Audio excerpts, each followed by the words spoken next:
तो हाय दोस्तों, माना कि आप दो संख्याओं का गुणनफल जानते हैं लेकिन वे संख्या आप नहीं जानते हैं, तो उन संख्याओं को ढूंढने का काम करता है आपका द्विघात समीकरण। साथियों, द्विघात समीकरण क्या होता है, इसके हल करने की कितनी विधियां होती हैं, कितने तरीके होते हैं साथियों, हम एक एक को बेहतरीन तरीके से जानेंगे और आप सभी को बेहतर तरीके से बताने का प्रयास करूंगा। साथियों, इससे पहले अगर आप लोग हमारे चैनल पे नए हैं तो चैनल को सब्सक्राइब कर दें, लाइक कर दें, अपने दोस्तों के पास शेयर अवश्य कर दें ताकि आपके मित्र, आपके दोस्त भी सीख सके साथियों कि द्विघात समीकरण क्या होता है। साथियों, तो द्विघात समीकरण ऐसा समीकरण होता है साथियों जिसमें चर की अधिकतम घात कितनी हो, दो हो, कितनी हो, दो हो, और उसके जो हिस्टोरिकल फैक्ट हैं हम उनको भी समझेंगे कि आखिर इसकी शुरुआत कब और कहां से हुई।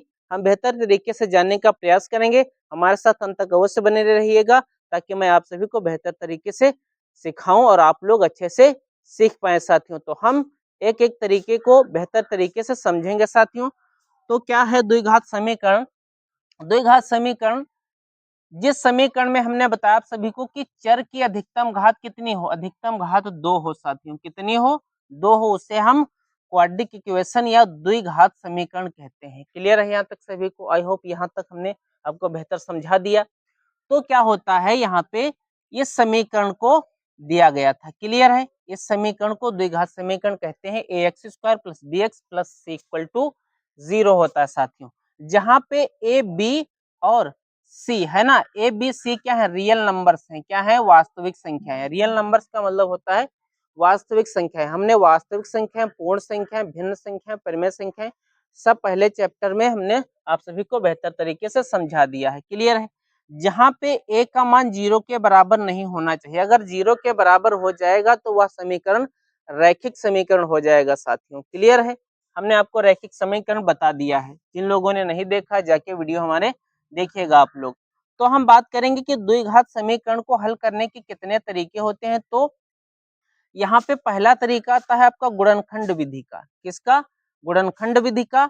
समीकरण को गुणनखंड में तोड़ दिया जाता है। तोड़ने के बाद प्रत्येक प्रत्येक जो गुणनखंड होता है उसको शून्य के बराबर रखा जाता है और उसके बाद हम हल कर लेते हैं उसको। यहाँ तक सबको समझ में आ गया है?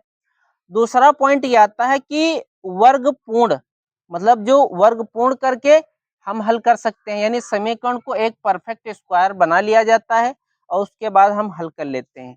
क्लियर है? यहाँ तक कोई दिक्कत नहीं होनी चाहिए।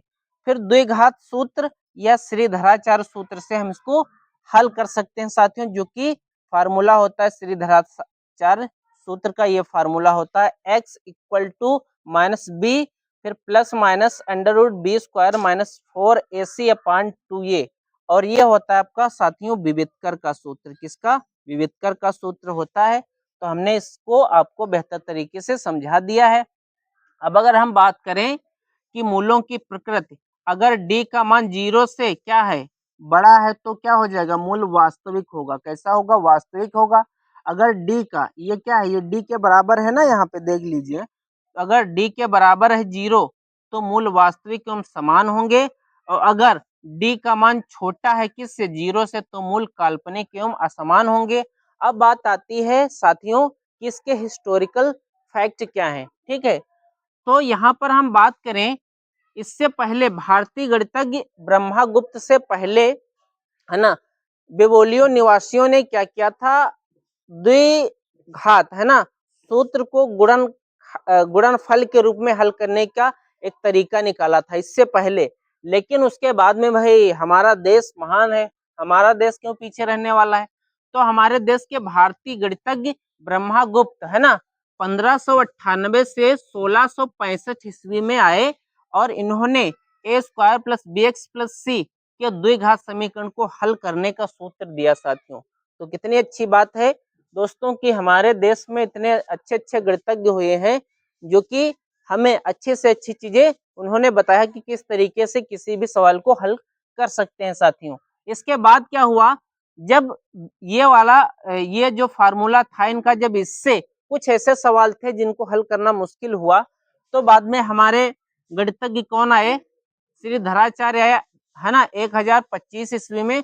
उन्होंने जो है पूर्ण वर्ग विधि से द्विघात समीकरण को हल करने का जो है तरीका साथियों बताया कि इस तरीके से इस फार्मूले का यूज करके आप लोग बेहतर तरीके से इन सवालों को हल कर सकते हैं। ऐसे जो श्रीधराचार्य सूत्र होता है साथियों, हम उस जगह यूज करते हैं जब किसी भी द्विघात समीकरण के गुणनखंड को करना असंभव होता है, मतलब मुश्किल हो जाता है, तब हम वहां पे साथियों द्विघात सूत्र अर्थात श्रीधराचार्य सूत्र का हम यूज करते हैं। उसके बाद हम प्रत्येक मूल को निकाल लेते हैं साथियों। क्लियर है यहाँ तक सभी को?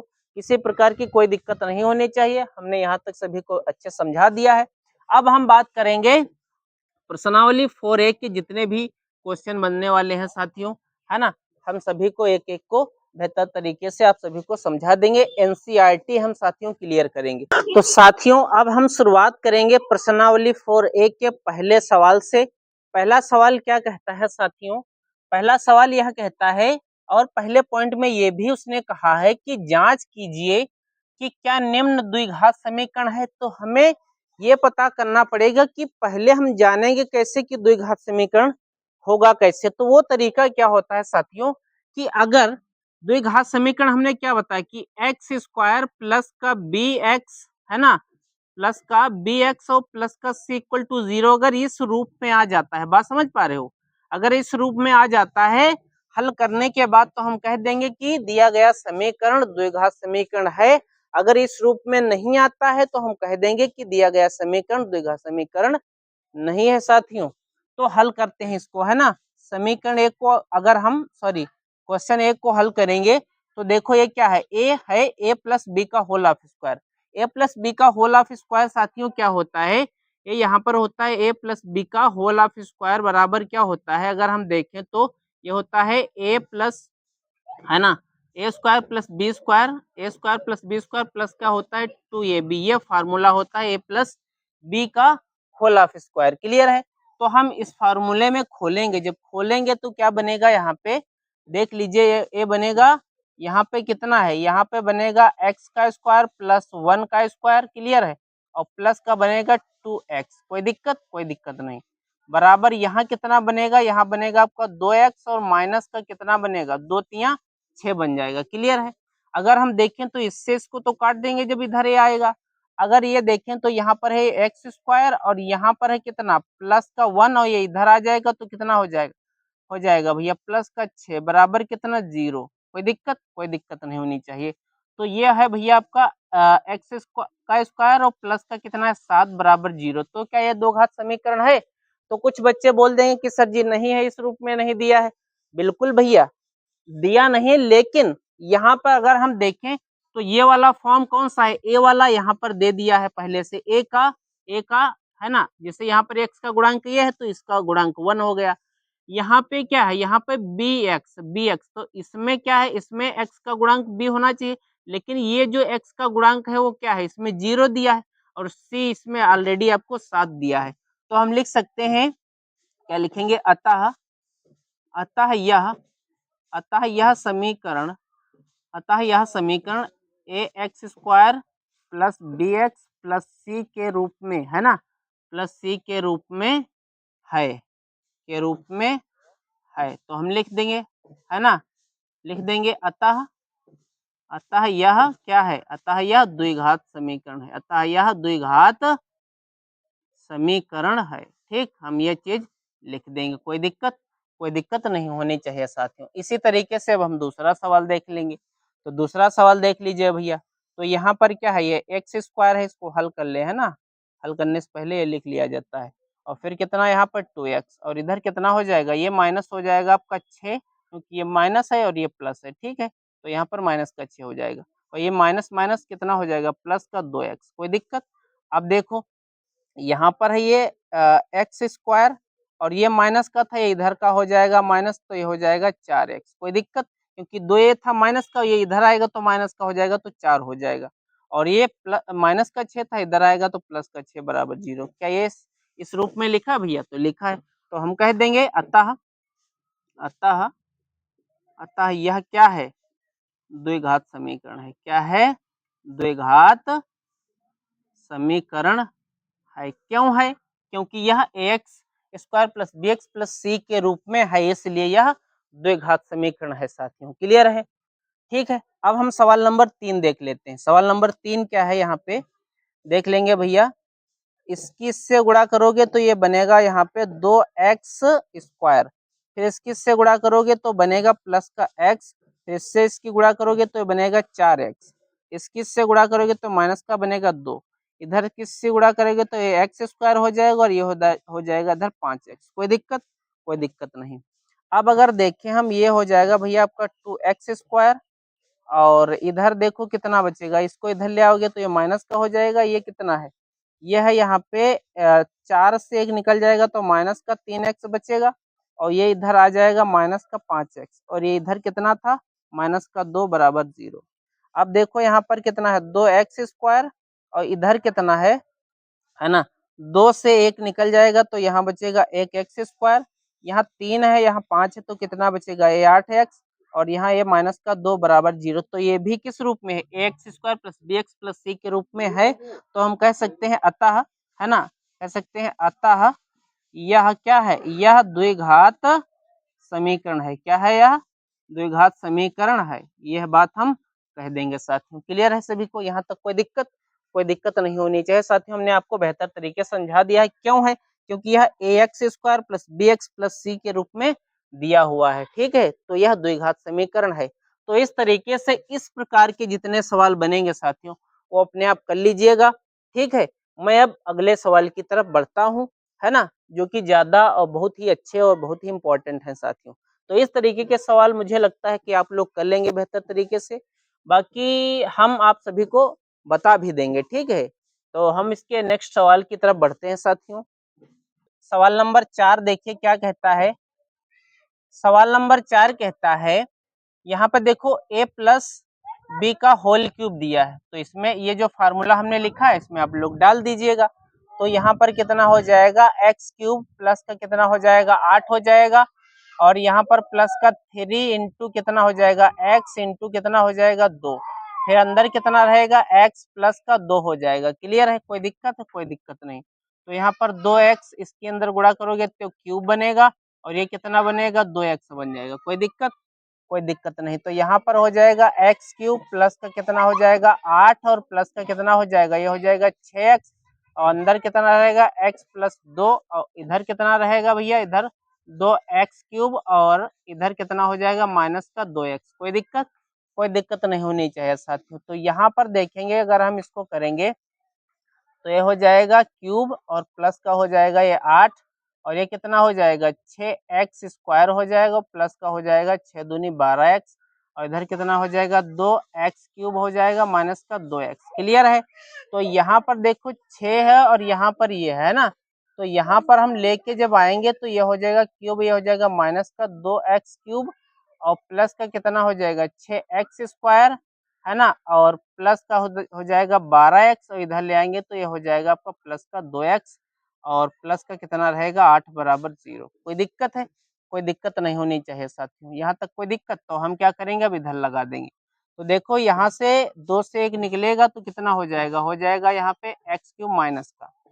फिर यहाँ पर है प्लस का 6x²। कोई दिक्कत? कोई दिक्कत नहीं। फिर यहाँ 12 से, और 12 दो कितना हो जाएगा, 14x हो जाएगा। और प्लस का कितना हो जाएगा, 8 बराबर 0 हो जाएगा। क्या यह ax² plus bx plus c बराबर 0 के रूप में है? के रूप में है? इस रूप में है भैया, बताओ के रूप में है? के रूप में है या नहीं? या नहीं? तो नहीं है ना, नहीं दिया है तो हम लिख देंगे अतः, अतः यह क्या, द्विघात समीकरण जो है नहीं है। लिख दिया हमने, यह द्विघात समीकरण नहीं है। क्योंकि इसमें देखो अधिकतम घात चर की कितनी है, 3 दी है। तो इससे ही जाहिर होता है कि यह द्विघात समीकरण नहीं होगा। ठीक है, तो इस तरीके से हम क्या करेंगे, इसको हल कर लेंगे। इसको जब हल करेंगे देखो, ठीक है, इसको हल करेंगे तो कैसे करेंगे, देखिए यहाँ पर हो जाएगा आपका x² और यहाँ पर 3 हो जाएगा, है ना साथियों। यहाँ पर कितना होगा, 3 हो जाएगा। कोई दिक्कत है? तो एक सेकेंड।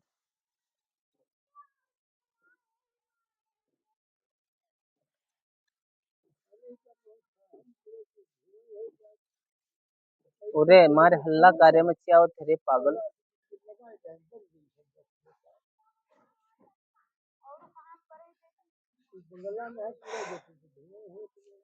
तो अब हम सवाल 5 को देखते हैं, सवाल 5 को हल कर लेते हैं। देखो यहाँ पर है भैया आपका एक्स क्यूब, क्लियर, कितना है एक्स क्यूब, और माइनस का कितना है 4x², और यहाँ पर कितना है x प्लस का 1 है बराबर 0। कोई दिक्कत, बराबर 0 कहाँ है भैया, जो कहाँ है, इसको हल करेंगे तो यही वाला माइनस वाला फार्मूला लगा लेंगे।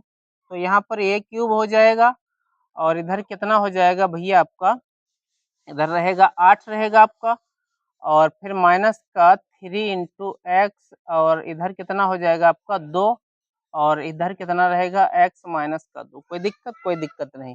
तो यहाँ पर हो जाएगा एक्स क्यूब, है ना, और यहाँ पर हो जाएगा आपका 4x² माइनस x प्लस का 1 बराबर है ना, बराबर इसको करो तो ये कितना हो जाएगा एक्स क्यूब प्लस का 8 हो जाएगा, और ये कितना हो जाएगा 2 3 6, तो ये हो जाएगा कितना 6x² हो जाएगा, और 6 दूना माइनस माइनस प्लस का 12x हो जाएगा।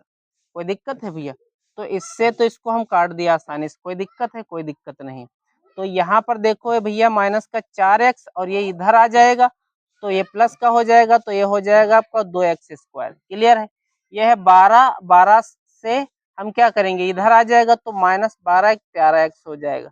ये 8 है, ये इधर आएगा तो माइनस का 8 हो जाएगा, 8 से 1 निकाल देंगे तो माइनस का 7 बराबर 0 बचेगा। क्या यह द्विघात समीकरण होगा भैया, तो हम कह देंगे हाँ यह द्विघात समीकरण है ना।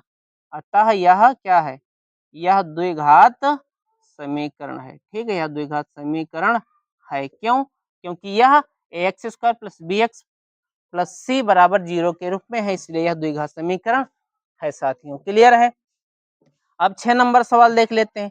तो 6 नंबर सवाल देखेंगे तो इसको हल करेंगे जब हम आसानी से, तो देखो क्या बनेगा, ये बनेगा यहाँ पे 2x² और माइनस का 2 3 6x बनेगा, और ये माइनस का x बनेगा, और ये माइनस माइनस प्लस का 3 बनेगा। ये इधर देखो कितना हो जाएगा, ये x² हो जाएगा, और कितना हो जाएगा माइनस का x हो जाएगा, प्लस का 5x रहेगा, और माइनस का 5। कोई दिक्कत, कोई दिक्कत नहीं। तो देखो ये इसमें से निकलेगा तो एक x बचेगा। यहाँ पर देखो 6 7 है ना, 7 है, 6 7 हो जाएगा। 7 से अगर हम क्या करेंगे, ये 5 भी इधर आ जाएगा तो 7 5 12x हो जाएगा। यहाँ पर है 3 और 5 इधर आ जाएगा तो कितना हो जाएगा भैया, माइनस का है तो 5 8 5 कितना है माइनस का, इधर आएगा तो प्लस का हो जाएगा बराबर 0। तो ये भी क्या है साथियों, यह भी एक द्विघात समीकरण है। तो हम कह देंगे हाँ, हाँ यह क्या है, यह द्विघात समीकरण है। ठीक है भैया, हम लिख देंगे यह द्विघात समीकरण है। कोई दिक्कत है, कोई दिक्कत नहीं होनी चाहिए साथियों। 7 नंबर सवाल देख लेते हैं भैया, ठीक है। इसको क्या करोगे, यहाँ पर x² प्लस का 3x है ना, इसको हल कर रहे हैं, ठीक है साथियों। तो ये हो जाएगा 1, इधर कितना हो जाएगा a माइनस बी का होल ऑफ स्क्वायर यानी a² और प्लस का 4, और कितना हो जाएगा यहाँ पे जो है 2 दूना 4x हो जाएगा, क्लियर है। तो देखो इससे इसको तो काट देंगे हम, फिर क्या करेंगे 4 और 3 7x हो जाएगा, और 4 इधर आ जाएगा तो माइनस का 3x बराबर 0। तो हम लिख देंगे अतः, अतः यह अतः यह ax² plus bx plus c बराबर 0 के रूप में नहीं है, नहीं है, नहीं है। अतः, अतः यह द्विघात समीकरण नहीं है, हम लिख देंगे, है ना, ये बात हम लिख देंगे। कोई दिक्कत, कोई दिक्कत नहीं होनी चाहिए साथियों। तो हमने आपको बेहतर तरीके से समझा दिया है ये, और अच्छे से आप लोग समझ पाए होंगे। तो अब हम इसके नेक्स्ट सवाल की तरफ बढ़ते हैं, और जो कि बहुत अच्छे साथियों सवाल हैं, पेपर में आने की चांसेस हैं उसके। तो आप लोग इसके मत करिएगा, साथ बनाए रखिएगा। मैं आप सभी के लिए बेहतर तरीके से आप सभी को समझा दूंगा, आप लोगों को बिल्कुल अच्छे से समझ में आ जाएगा साथियों। तो हम चलते हैं इसके नेक्स्ट सवाल की तरफ बढ़ते हैं साथियों। सवाल नंबर 8 कहता है कि दो क्रमागत धनात्मक पूर्णांकों का गुणनफल कितना दिया है, 306 दिया है साथियों। हमें पूर्णांकों को ज्ञात करना है। क्या ज्ञात करना है, हमें पूर्णांकों को ज्ञात करना है। तो हम जो धनात्मक पूर्णांक निकालते हैं तो पहला x होता है तो दूसरा x + 1 हो जाता है।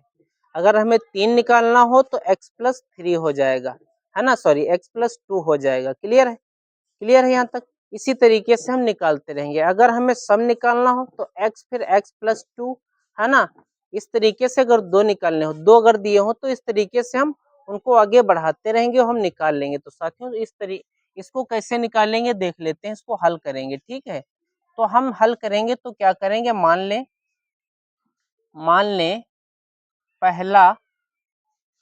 पहला धनात्मक, है ना, पहला क्रमागत, है ना, पहला क्रमागत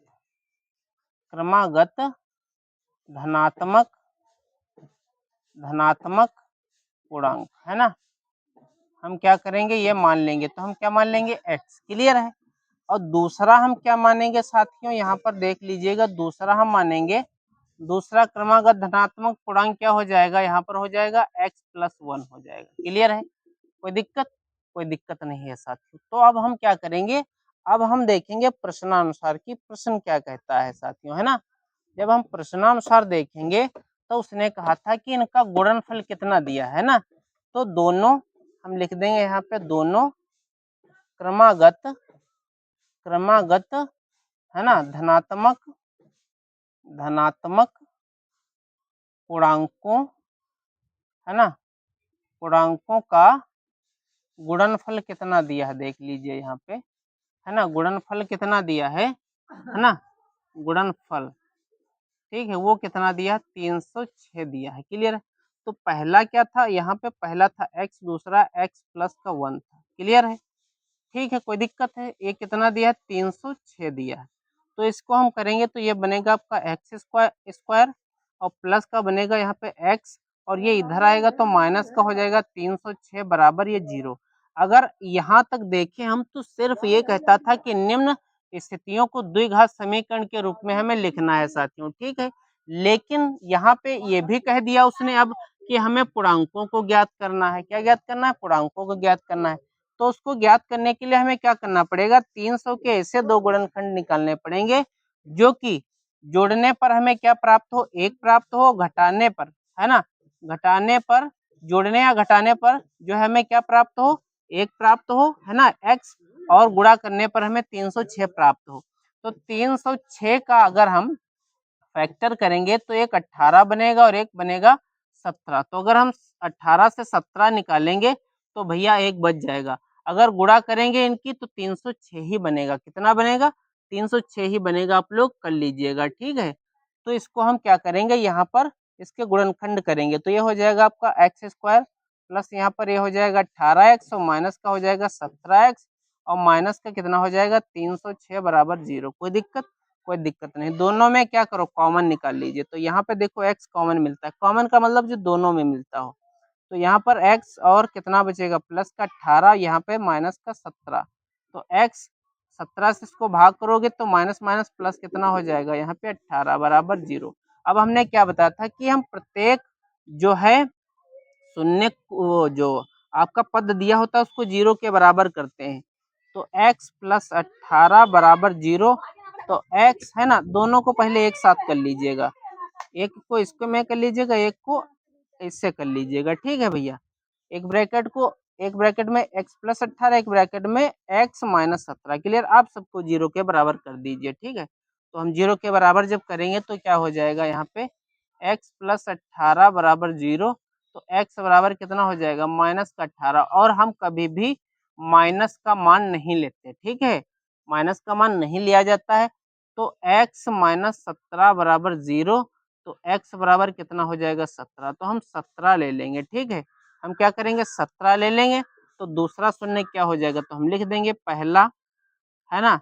अतः यहाँ पर लिख दीजिए, अतः पहला क्रमागत, है ना, पहला क्रमागत धनात्मक पूर्णांक क्या हो जाएगा, देख लीजिए भैया, है ना। क्या हो जाएगा भैया, 17 हो जाएगा। दूसरा क्या हो जाएगा, यहाँ पे जो आपका दूसरा रहेगा, दूसरा क्रमागत धनात्मक पूर्णांक क्या रहेगा, हमने क्या माना था यहाँ पे 17 और एक जोड़ दो तो कितना हो जाएगा 18। यानी पहला कितना हो जाएगा 17 और दूसरा कितना हो जाएगा 18।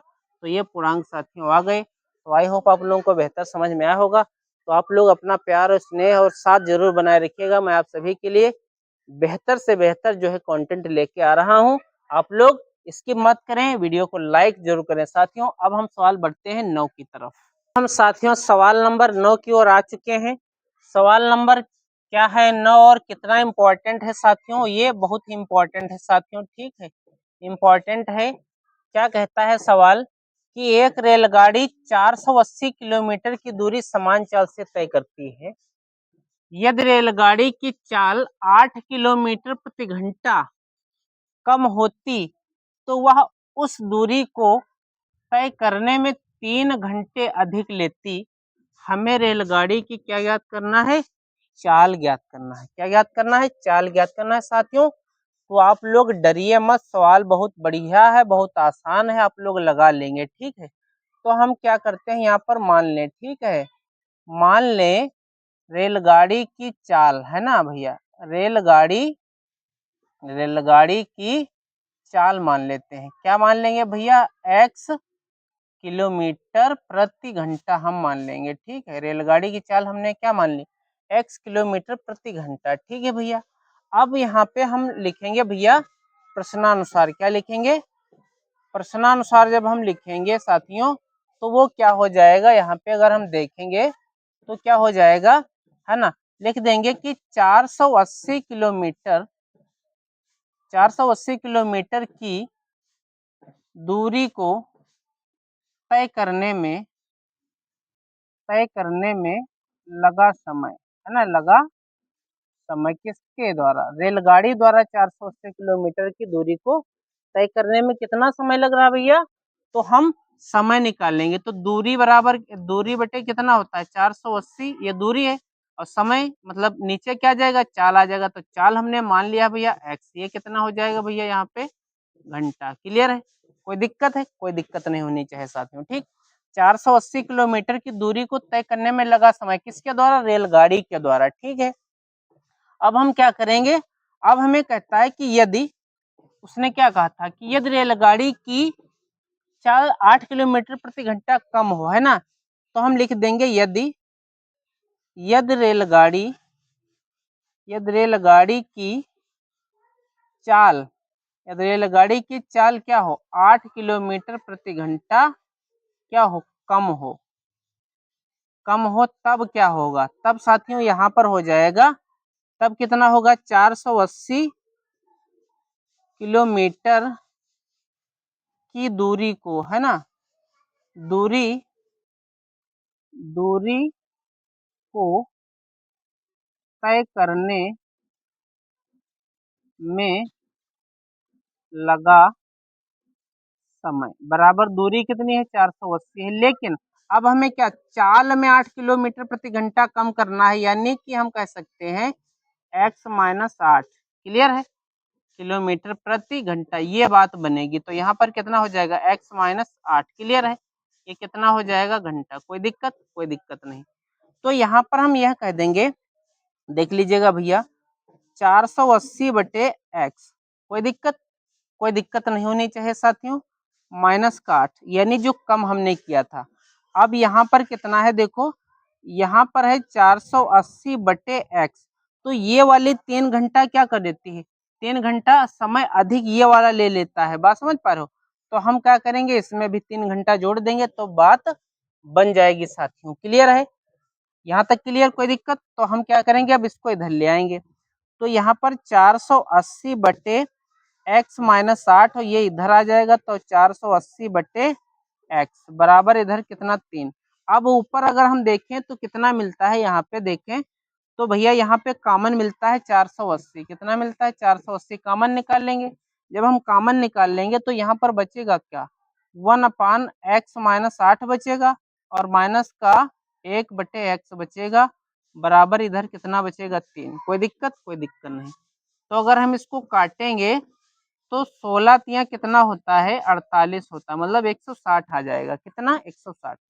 अब हम इस ब्रैकेट वाले को हल करेंगे, तो जब ब्रैकेट वाले को हल करेंगे तो x और इधर कितना हो जाएगा माइनस का x, और ये कितना हो जाएगा प्लस का हो जाएगा 8 बटे कितना हो जाएगा यहाँ पर एक्स स्क्वायर और माइनस का 8x, ये इसके नीचे आ जाएगा 1/160। कितना आ जाएगा? 1/160 आ जाएगा। कोई दिक्कत? यहाँ पर देखो इससे इसको काट सकते हैं तो ये बचेगा भैया कितना? 8। तो अगर हम देखेंगे इसको इससे गुणा करोगे तो कितना? 128 बनेगा। कितना बनेगा? 128। और एक ये 0 है ना। क्लियर है? कोई दिक्कत? और इधर कितना बनेगा? इसके इससे गुणा करोगे तो एक्स स्क्वायर माइनस का 8x। कोई दिक्कत? कोई दिक्कत नहीं।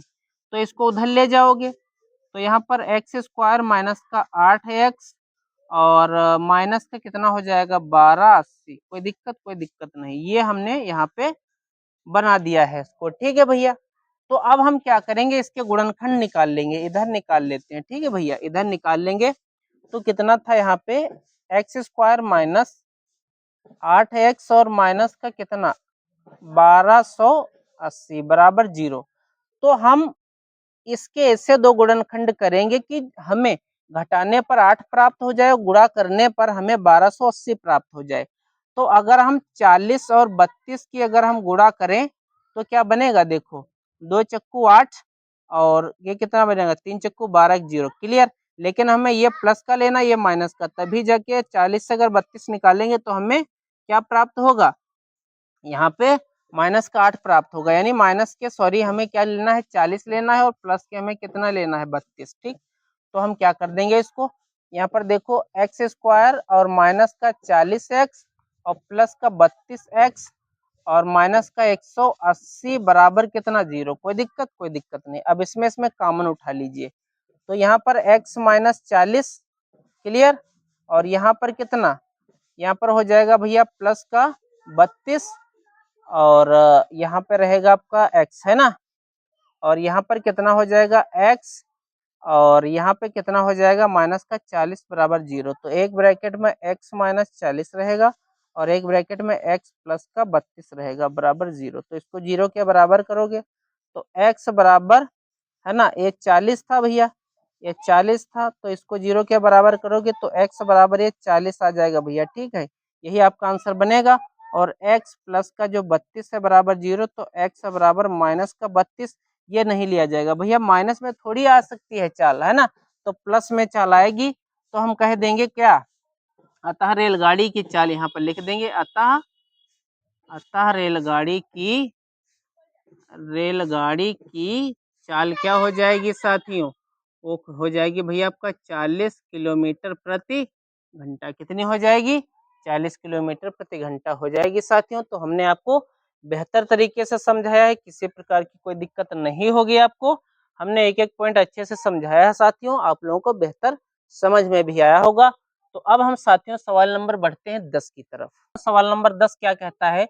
एक आयताकार भूखंड का क्षेत्रफल 528 वर्ग मीटर दिया है। क्षेत्रफल की जो लंबाई है चौड़ाई के दोगुने से एक अधिक है। हमें भूखंड की लंबाई और चौड़ाई ज्ञात करनी है। तो हम क्या करेंगे? इसको हल कर लेते हैं भैया। ठीक है, क्या करेंगे? यहाँ पर मान लें, है ना, मान लें, ठीक, आयताकार आयताकार ठीक है भैया, आयताकार भूखंड भूखंड की हम क्या मान लेंगे? सबसे पहले हम चौड़ाई मानेंगे। कितनी मानेंगे भैया? x मीटर मान लेंगे। ठीक है भैया, x मीटर। और लंबाई कितनी हो जाएगी? यहाँ पर अगर हम देखें भैया तो लंबाई यहाँ पर आपकी हो जाएगी चौड़ाई के 2 गुने से एक अधिक है। ठीक है, ये हो जाएगी आपकी भैया मीटर में। ठीक, कोई दिक्कत नहीं होनी चाहिए साथियों। तो हम क्या करेंगे? यहाँ पर हम लिख देंगे भैया प्रश्नानुसार। क्या करेंगे? यहाँ पर हम प्रश्नानुसार जब लिखेंगे तो हम क्या लिखेंगे? आयताकार। ठीक है, आयताकार आयताकार भूखंड, है ना, भूखंड का क्षेत्रफल क्या है साथियों? यहाँ पर आपको दिया हुआ है, कितना दिया है? 528 वर्ग मीटर दिया है। तो लंबाई गुणे चौड़ाई होता है। ठीक है भैया, फार्मूला तो लंबाई क्या थी? ये दी, और चौड़ाई कितनी थी? x। ये कितना हो जाएगा? 528। कोई दिक्कत? इस किससे गुणा करोगे तो ये 2x स्क्वायर बनेगा। यहाँ पे इस किससे गुणा करोगे? x बनेगा। और ये अगर इधर आ जाएगा, ये इधर आ जाएगा तो हो जाएगा माइनस का 528 बराबर 0। अगर इस किससे हम गुणा करेंगे, क्योंकि ये नियम होता है साथियों, इस किससे अगर हम गुणा करेंगे तो 1056 बनेगा, 1056 बनेगा। ठीक है, तो इसके ऐसे दो गुणनखंड लाएंगे तो एक लाएंगे भैया माइनस का 32 और एक लाएंगे प्लस का 33। कोई दिक्कत है? तो अगर हम प्लस के 33 से माइनस के 32 घटा देंगे तो एक प्लस का x बच जाएगा, ठीक है। तो यहाँ पर करेंगे 2x² प्लस का यहाँ पर हम ले आएंगे, सॉरी माइनस का ले आएंगे यहाँ पे 32x और प्लस का यहाँ पर ले आएंगे 33x माइनस का 528 बराबर कितना 0। कोई दिक्कत है? कोई दिक्कत नहीं। अब साथियों इसमें हम कॉमन निकाल लेंगे, तो इसमें अगर हम कॉमन निकाल लेंगे तो यहाँ पर निकलेगा भैया आपका 2x, क्लियर। तो यहाँ पर x हो जाएगा और ये कितना हो जाएगा माइनस का 16। कोई दिक्कत? प्लस का यहाँ पर 33 आप निकाल लीजिए, ठीक है, कोई दिक्कत? 33 जब आप निकालेंगे तो यहाँ पे बचेगा x। 33 से जब इसको भाग देंगे तो सेम यही ब्रैकेट इसमें आ जाएगा, जो इस वाले ब्रैकेट में सेम इसी में आ जाता है भाग करके, आप लोग देख सकते हैं। अब हम क्या करेंगे, दोनों ब्रैकेट को अलग अलग हम बॉक्स में कर लेंगे, ठीक है। तो यहाँ पर 2x और प्लस का यहाँ पे 33 बराबर 0। अब दोनों को हम क्या करेंगे, शून्य के बराबर कर लेंगे। किसके बराबर? शून्य के बराबर कर लेंगे साथियों, ठीक है। तो देख लीजिएगा, इसको x माइनस 16 बराबर करेंगे तो x बराबर भैया 16, ये वाला तो मान ले ही लिया जाएगा। लेकिन यहाँ पे 2x प्लस का जो आपका 33 लिखा है, इसको हम करेंगे तो यहाँ हो जाएगा 2x और ये हो जाएगा माइनस का 33। तो x बराबर कितना हो जाएगा, माइनस का 33/2। ये वाला कतई मान नहीं लिया जाएगा, तो हम लिख देंगे अतः, हम लिख देंगे यहाँ पे अतः, है ना, अतः आयताकार, आयताकार, ठीक है, आयताकार भूखंड, भूखंड की चौड़ाई कितनी हो जाएगी साथियों, बताओ 16 मीटर। कितनी हो जाएगी? 16। और लंबाई कितनी हो जाएगी यहाँ पे, तो 2 गुणे 16 और प्लस का 1, तो 16 दूना 32 से कितना हो जाएगा यहाँ पे 33 मीटर हो जाएगा, क्लियर है। तो हमने लंबाई और चौड़ाई दोनों की निकाल दी। तो आई होप आपको ये सवाल बेहतर समझ में आया होगा। अगर समझ में आ रहा तो वीडियो को लाइक अवश्य कर दीजिए साथियों, क्योंकि लाइक ही हमें और काम करने के लिए मोटिवेट करती है साथियों, ठीक है।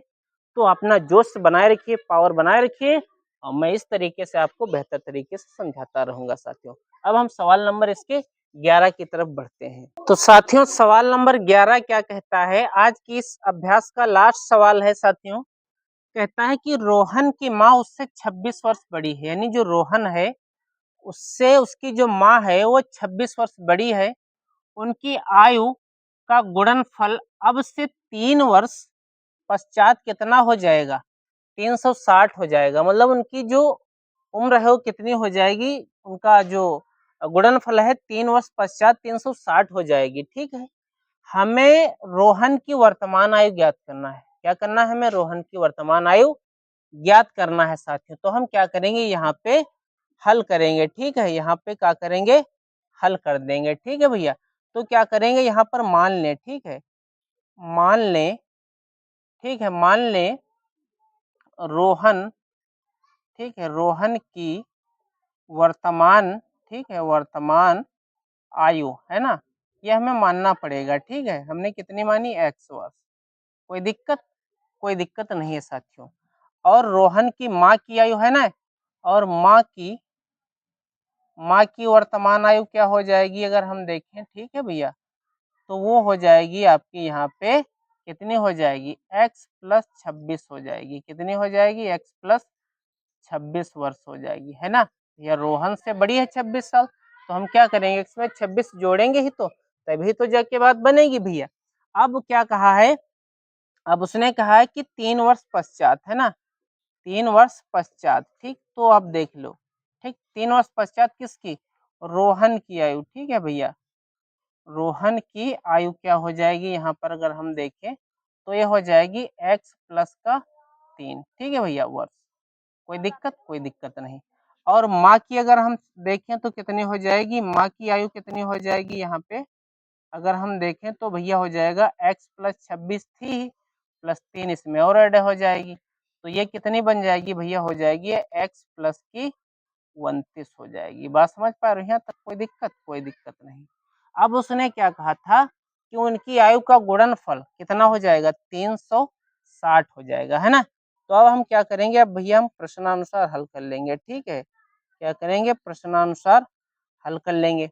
तो क्या हो जाएगा, दोनों की आयु का गुणनफल, है ना। तो यहाँ दोनों की आयु यहाँ पर हम लिख देंगे, दोनों की, है ना, आयु का गुणनफल कितना है भैया, है ना, गुणनफल कितना हो जाएगा यहाँ पे, ठीक है भैया, गुणनफल, ठीक, कितना है 360, ठीक।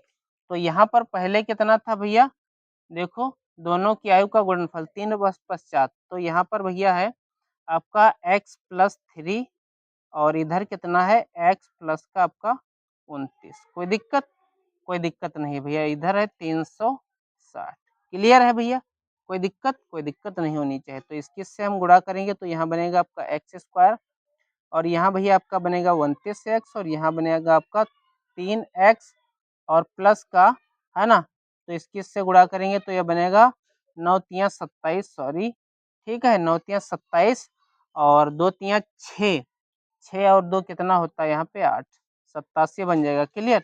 और बराबर इधर कितना है 360, 360 इधर ले आओ, तो यहाँ पर है भैया x² प्लस यहाँ पर कितना हो जाएगा, यहाँ पर हो जाएगा 32x और यहाँ पर कितना है 87 और माइनस का कितना आ जाएगा 360 बराबर 0, ठीक है। तो हम क्या करेंगे, इसको थोड़ा सा जब हम आगे और हल करेंगे तो देखिए क्या बनेगा, यहाँ पे यहाँ पर बनेगा भैया आपका x² माइनस, सॉरी प्लस का है कितना 32x और इसमें से क्या करेंगे, इसको हम इसमें से निकालेंगे क्योंकि माइनस का ज़्यादा है तो चिन्ह माइनस का ही लगेगा। तो यहाँ 10 से अगर 7 निकालेंगे तो कितना बचेगा, 3 बचेगा, ठीक है। 5 यानी 15 से 8 चला जाएगा तो कितना बचेगा, 7 बचेगा, क्लियर है भैया। यहाँ पर बचेगा आपका 2 बराबर कितना 0, कोई दिक्कत है भैया, कोई दिक्कत नहीं। अब हमें क्या करना है, इसके ऐसे दो गुणनखंड 273 के लेने हैं, हमें कितना प्राप्त हो जाए, प्लस का 32 प्राप्त हो जाए। तो अगर हम 39 से, है ना, 39 से -7 को निकालेंगे तो हमें कितना प्राप्त हो जाएगा, 32 प्राप्त हो जाएगा साथियों, क्लियर है। तो हम क्या करेंगे, यहाँ पे x² और प्लस का कितना हो जाएगा यहाँ पे 39x और माइनस का 7x और माइनस का 273 बराबर 0। अब इसमें कॉमन निकाल लीजिए, तो यहाँ पर x और x प्लस का कितना हो जाएगा 39 और यहाँ माइनस का 7 बचेगा तो x माइनस माइनस माइनस कितना हो जाएगा, प्लस हो जाएगा बराबर 39। अब 0 के बराबर करोगे तो x प्लस 39 बराबर 0, तो x बराबर माइनस का 39, माइनस कतई लिया नहीं जाता है और ये जो होगा आपका x माइनस का 7 बराबर 0, तो x बराबर कितना हो जाएगा 7। यही आपका आंसर साथियों लिया जाएगा और यही रहेगा साथियों। तो हम यह कह सकते हैं अतः, है ना, हम कह सकते हैं अतः रोहन, है ना, रोहन की वर्तमान आयु क्या हो जाएगी साथियों, वर्तमान आयु जो रहेगी आपकी वो रहेगी 7 वर्ष, कितनी रहेगी 7 वर्ष। और रोहन की माँ की आयु कितनी रहेगी साथियों, वो रहेगी आपकी 7 प्लस का 26, तो वो कितनी हो जाएगी साथियों 26 और 7 कितनी 33 वर्ष हो जाएगी, कितनी हो जाएगी 33 वर्ष। तो आई होप ये चीज़ें आपको बेहतर समझ में आई होंगी। अगर किसी प्रकार की कोई दिक्कत या समस्या है तो आप हमें कमेंट में बता सकते हैं और हमने आप सभी को बेहतर तरीके से समझाया है। तो आप लोग ये हमें कमेंट में बता दीजिएगा कि आप लोगों को कैसा लगा वीडियो और क्लास आपको कैसी लगी। अगर पसंद आई हो तो वीडियो को लाइक कर दें, शेयर कर दें, सब्सक्राइब कर दें चैनल को। और आप सभी ने जो हमारा साथ दिया है अंत तक, इतना धैर्य बनाए रखा, आपने बेहतर तरीके से सीखा उसके लिए मैं बहुत बहुत शुक्रगुजार हूँ आप सभी का। और आप सभी का हमारे साथ अंत तक बने रहने के लिए बहुत बहुत धन्यवाद। Thank you so much. जय हिंद, वंदे मातरम।